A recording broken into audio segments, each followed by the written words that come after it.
E aí pessoal, tudo bem com vocês? Eu espero que vocês estejam maravilhosamente bem. E hoje eu lhes trago a última partida que será analisada do FIDE Grand Swiss, que dá vaga ao torneio dos candidatos. Então hoje duas pessoas vão sair daqui com uma vaga para jogar os candidatos, né? E nós temos na verdade um placar empatado de 7 pontos para Hans Niemann, Anish Giri, Blue Baum, Piruzja e Vincent Keimer. Então qualquer um desses 5 jogadores aí, se vencer, praticamente tem a sua vaga confirmada no torneio dos candidatos. E a partida que todo mundo queria ver, né? Hans Niemann contra Anish Giri brigando pela vaga. Quem será que vai se classificar? Vamos começar com essa partida e depois eu falo os outros resultados do dia e quais serão os dois jogadores classificados para o torneio dos candidatos, né? Temos peão em C4 por parte do Anish Giri, cavalo em F6 por parte do Niemann, cavalo em C3 e o Niemann joga peão na casa de E5, que é a siciliana reversa, basicamente é uma defesa siciliana com as cores trocadas. Branca joga um cavalo em F3 pressionando o peão de E, e o jogador de preta joga cavalo em C6 defendendo. Aqui, naturalmente, o jogador de brancas quer preparar para desenvolver o bispo e fazer o roque, e nós temos duas linhas muito populares, que são G3, a dragão reverso, e peão na casa de E3, que acaba sendo jogado, e é conhecido como a variante quieta, né? Porque normalmente isso aqui não vai ser um jogo de ataque muito, assim, feroz no início. Bem, bispo em B4 por parte do Hans Niemann, visando tomar o cavalo para dobrar peões, e dama na casa de C2, ficando de olho na casa de E4 e também, né, defendendo o cavalo para que se bispo toma cavalo for jogado, os peões não sejam dobrados. O Hans Niemann decide tomar o cavalo, que é pouco popular, e nós temos dama por C3. Então agora o Anish Giri tem o par de bispos.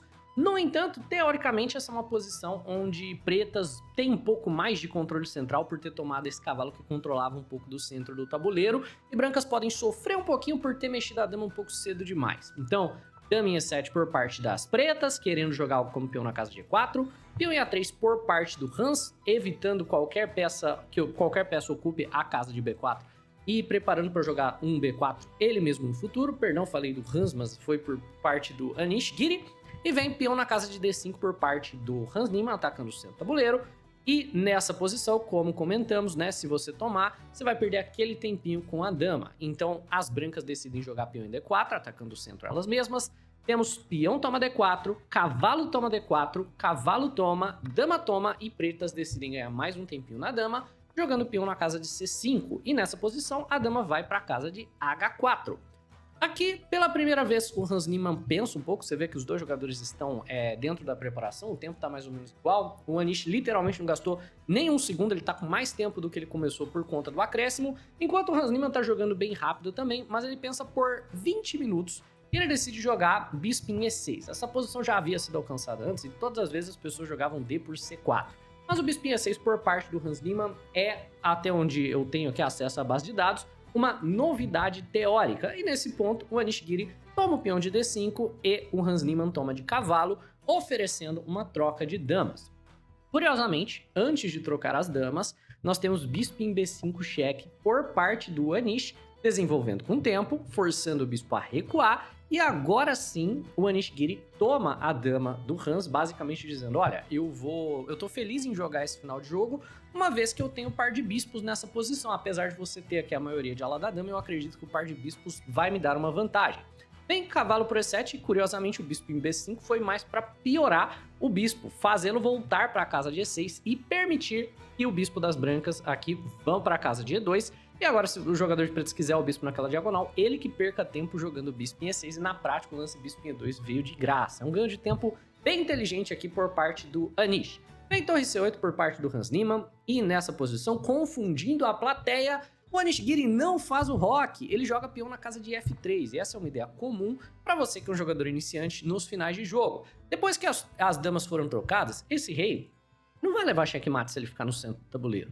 Então é mais interessante do que rocar eu jogar como rei em F2, porque eu mantenho o meu rei seguro, mas ao mesmo tempo ele tá mais perto do centro do tabuleiro do que ele estaria na casa de G1, e ao mesmo tempo eu também tô preparando para jogar ideias de E4 no futuro, né? Então, rei em F2 é mais seguro do que fazer o roque, e ao mesmo tempo, né, é um pouco mais preciso pro final de jogo. Vem o F6 aqui por parte do Hans, fazendo exatamente a mesma coisa, você vê, ele não quer fazer o roque, ele quer jogar rei na casa de F7. E os dois jogadores colocam os seus reis aí, respectivamente, na casa de F2 e na casa de F7. Vem torre D1 por parte do Anish, ocupando a coluna aberta.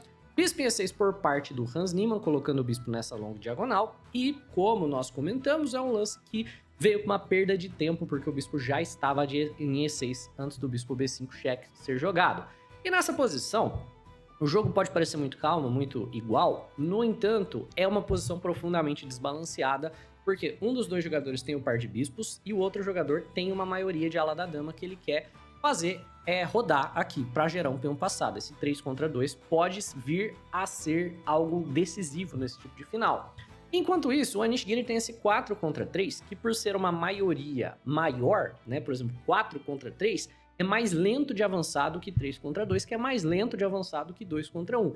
Então, a maioria do Anish Giri também pode ser um fator decisivo, mas demora mais, leva mais preparação. Então, ele começa peão na casa de H4 e no futuro quer jogar peão na casa de G4.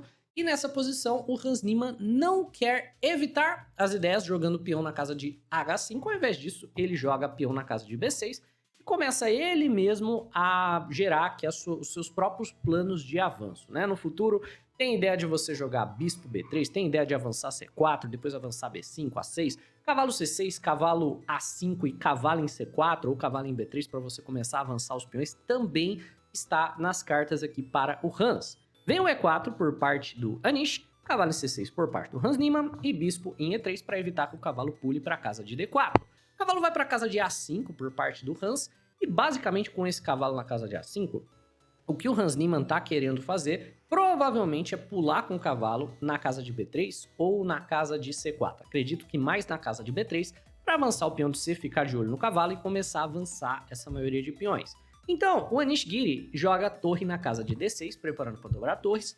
Esse lance não é considerado o melhor nessa posição, porque o computador prefere que as brancas já partam para cima, avançando a maioria de peões, mas isso gera algumas complicaçõezinhas táticas por parte do Hans, né? O Anish aqui, ele tá gerando um problema, ele tá gerando uma ameaçazinha, tipo, se cavalo B3 for jogado em alguma situação, de jogar a torre em D1, dominando a coluna aberta, mas de gerar uma ameaça tática de torre toma bispo e depois de rei toma bispo em C4, ganhando o cavalo. Então esse torre D6, querendo ou não, é um lance que para completamente os planos agressivos do Hans por enquanto. Ele precisa proteger o bispo da casa de E6 primeiro, então ele joga a torre de H na casa de E8, lidando com qualquer tipo de tática potencial. E agora vem o G4, o Anish começa a fazer progresso com a sua maioria de peões, esse 4 contra 3 está começando a avançar, e o Hans Niemann joga cavalo na casa de B7, chutando a torre infiltrada, a torre vai para a casa de D2, ainda preparando para dobrar torres na coluna aberta, e o cavalo vai para a casa de A5. Nesse momento, os dois jogadores provavelmente para chegar mais próximo do controle de tempo que acontece no lance 40, né, para quem não sabe, nesse torneio no lance 40 você ganha mais tempo para jogar, eles repetem, mas sem a intenção de fato de empatar, né? Vem essa repetição de lances aqui, a torre em D1 ao invés de em D2 e torre em C1 por parte do Anish Giri, preparando nessa posição para jogar peão na casa de B4 aqui e dominar a coluna C, que vai ficar aberta. Nessa posição, o Hans Niemann precisa jogar cavalo em B3. É obrigatório jogar um lance como cavalo em B3, e depois de torre C3 jogar um C4 apoiando o cavalo e, como a gente comentou, começar a fazer progresso com a sua maioria de peões. Se ele não fizer isso, ele basicamente não vai ter pelo que jogar, vai apenas assistir o jogo enquanto o Anish Giri vai melhorando a sua posição. No entanto, o Hans Niemann joga rei na casa de E7, e eu não tenho certeza do que ele estava tentando fazer, acredito que ele queria parar uma ideia potencial de torre D6 que o Anish Giri já basicamente demonstrou que tem interesse em fazer, mas nessa posição, como você pode bem ver, as brancas estão ganhando por conta da ideia do Anish Giri de jogar peão na casa de B4. Então primeiro bispo em A6 para expulsar a torre daquela diagonal, torre na casa de D8, ele troca um par de torres e não há infiltração por parte do Hans na coluna D. A coluna D está perfeitamente controlada pelo par de bispos aqui do Anish Giri.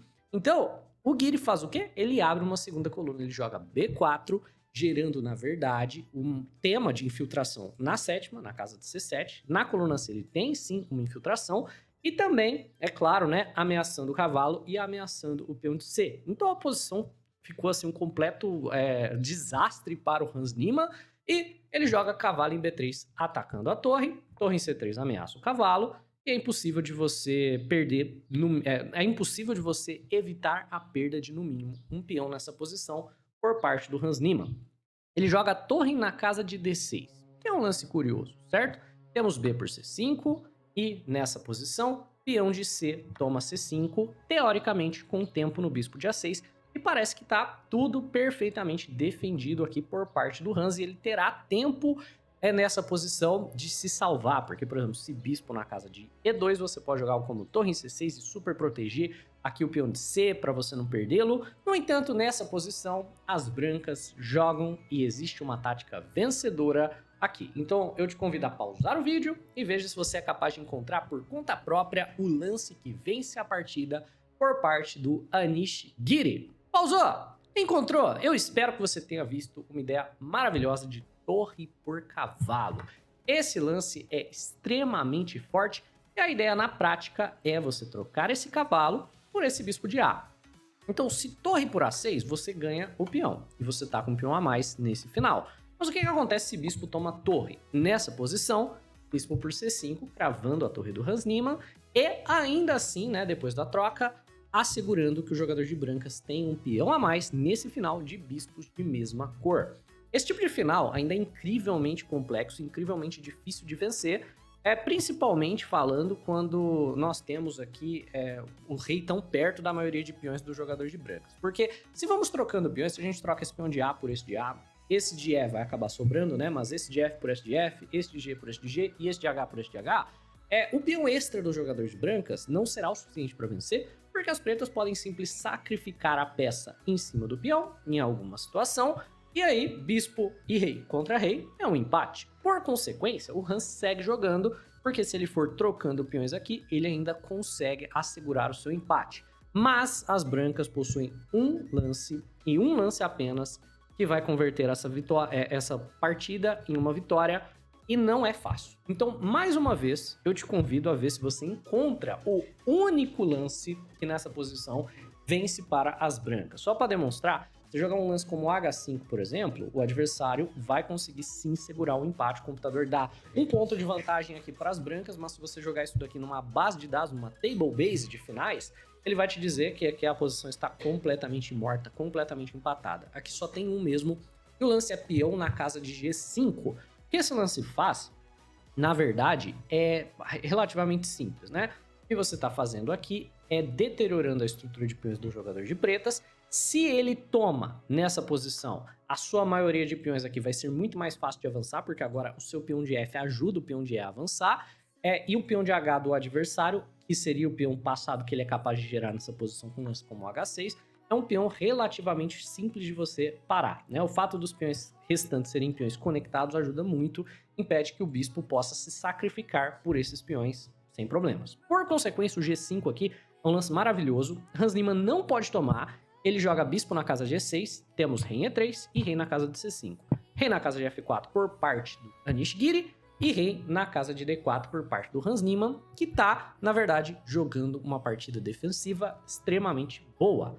G por F6, G por F6, e como falamos, aquele G5, na verdade, deteriorou bastante a estrutura de peões das pretas, que ficam com peões isolados e são alvos relativamente fáceis aqui para o Anish.